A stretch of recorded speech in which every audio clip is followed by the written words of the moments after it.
जिथि दुवार दख'रा दुलाराय बर' फरायसा आफादनि बानजायनायाव गाजा गोमजायै 6थि बैसागु फोरबो फालिदों। दासान्दि गासै बिटिआर ओनसोलाव बोसोर गोदानखौ बरायनानै रंजालि बैसागु फोरबो फालिनाय बादिनो दिनै 10थि दुवार दख'रा दुलाराय बर' फरायसा आफादा गाजा गोमजायै बैसागु फोरबो फालिदों। बे हाबाफारिखौ बेखेवना होयो एबसुनि सुबुं फोनांजाब नेहाथारि सोमदोन ब्रह्म, बिटिआरनि इएम रनजित बसुमतारी, लोगोसे दख'रा गुबुन गुबुन आफादफोर मावथिफोर आरो ओनसोलनि गोबां मेलेमजिबिफोरनि नुजाथिनायाव, जेराव उन्दै गेदेर मान सन्मान लालायो। बे बैसागो रंजानाय हाबाफारियाव गुबुन गुबुन मोसाखावरि हान्जाफोरा बाहागो लाफैना मोसानाय बादायलायो। जिथि दुवार दख'रा दुलाराय बर' फरायसा आफाद खुंनाय 6थि रंजालि बैसागु फोरबो फालिथाय, दा बेवहाय समायनायै खालामफैसिननाय मिडिया पार्सन बिथांमोननिसिम गिबियावनो सामलाय आफादनिफ्राय साबायखर बावग्रोबाय। दा जों बेखौनो बुंनो सानदों जे दिनैनि जेनोखि जिथि दुवार दख'रा दुलाराय बर' फरायसा आफादा 6थि रंजालि बैसागु फोरबो फालिथायखौ बेबायदिनो टेन्डुवार आनसलिक कमिटिया इउनिट वाइसै लाबोबाय थायो। दा बियो गिदिङै गिदिङै रुनिकाटा इउनिटआव नि सिङाव जानांगौ हिसाबै नैबे सा सालबारि उदांस्रि क्लाब बियो रुनिकाटा इउनिटनि आन्डाराव गोग्लैयो नैबे फिल्डआ।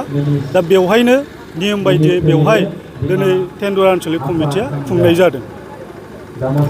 बुंलांबाय थानोसै ना फुंबिलिनि हाबाफारियाव जोंहा गेट बेखेवनाय हाबाफारि दंमोन। दा बेवहाय जोंना आलासि हिसाबै बे गेटखौ बेखेवफैदों बिटिआरनि चिफनि ओएसडि डक्टर सांग्राम ब्रह्म बिथां आरो बिथांजों फैफादों रुनिकाटानि असि सार।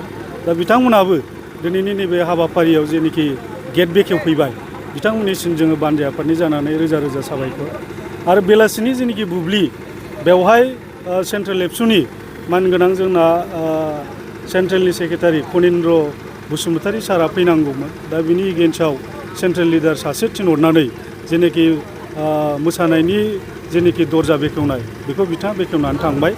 आरो बे हाबाफारियावनो जोंनि 14 नं चिरांदुवार इउपिपिएलनि मानगोनां इएम रनजित बसुमतारी सार बिथाङाबो फैनानै दिनैनि नैबे बैसागु फोरबो फालिथाय बेखौ जोबोरैनो गाजा गोमजा खालामलांबाय।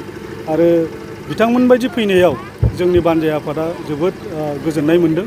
लोगोसेयैनो बे ओनसोलनि 14 चिरांदुवार ब्लकनिनो जोंहा ब्लकनि मानगोनां आफादगिरि बिरदाव मुसाहारि बिथाङाबो नुजाफैदों।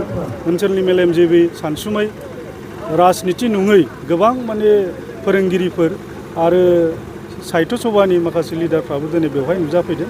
आरो बेबायदिनो बे हाबाफारियाव गाहायै 12था ग्रुपआ बाहाय पार्टिसिपेट खालामफैदों। दा बादायनाया सोलिगासिनो दं। दसे उनाव बिसिनि जेनोखि मोसानाय बादायनायाव सोर देरहायो बेखौ उननि समाव बुंसिगोन। जाय हक दिनैहाय नोंथांमोना बे जोंनि जेनोखि टेन्डुवार आनसलिक कमिटिया खुंनाय बे हाबाफारियाव फैनानै पाब्लिस खालामनो फैनायनि थाखाय नोंसिनिसिम रोजा रोजा साबायखर बावनानै बानजाय आफादनिफ्राय जेनोखि सुंद' बुंनाय आं बेवहायनो देरहानायनि बान्थाखौ देरहानाय हिसाबै जोंना 15,000 रां आरो उइथ सार्टिफिकेट साफ्रोमनोबो गांफा गांफा सार्टिफिकेट हरनाय जागोन। बेजों लोगोसे नैथि देरहानायनि थाखाय बान्था हिसाबै 10,000 रां उइथ सार्टिफिकेट आरो थामथि जेनोखि देरहासार जानाय बिथांमोननो 7,000 रां बान्था हरनाय जागोन उइथ सार्टिफिकेट। बेबायदिनो दिनैनि हाबाफारिया बेबायदिनो सोलिगासिनो दं।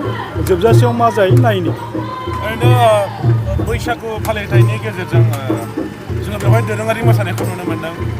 स' मा थांखिजों दोरोङारि मोसानाय रोजाबनाय मानाय बेफोरखौहाय लाफानाय जायो बैसागु समाव जेनेबा?